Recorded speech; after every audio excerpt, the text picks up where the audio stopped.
You may not know it, but Arizona is home to jaguars, but they're incredibly rare.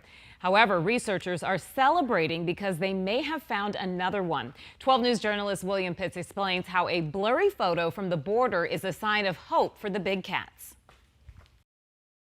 We have 3 known individuals since 2015, but since the late 90s, there's been about 8 sightings. 8 jaguar sightings. That's it, in almost 30 years. In fact, this jaguar at the Phoenix Zoo represents 1/5 of the population of all jaguars in the state. They move around the borderlands. They come in, they go back down to Sonora. There's no breeding populations that we know of in Arizona. They're all much farther south in Sonora, and so they'll come up, explore new territory, and then go back down to breed. Kinley Reagan with the Phoenix Zoo has studied jaguars for years, both here and in Mexico. Jaguars live around the U.S Mexico border.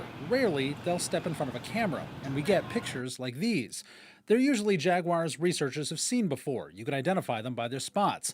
But even more rarely, there's a new one. This is a mystery jaguar. Russ McSpadden with the Center for Biological Diversity says this jaguar tripped a Border Patrol camera back in March.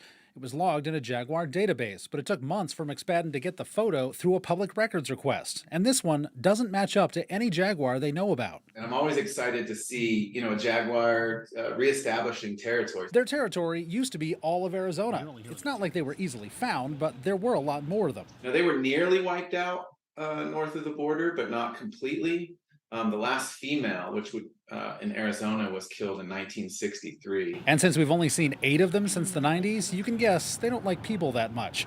And people have been spreading around Arizona a lot more in the last 40 years. Habitat loss is the primary factor driving why we don't have as many jaguars in Arizona. Researchers say it may be a sign that the species is recovering in Arizona, but it could also be that this jaguar is just taking over territory from one that died. Either way, a photo like this doesn't happen that often. William Pitts, 12 News.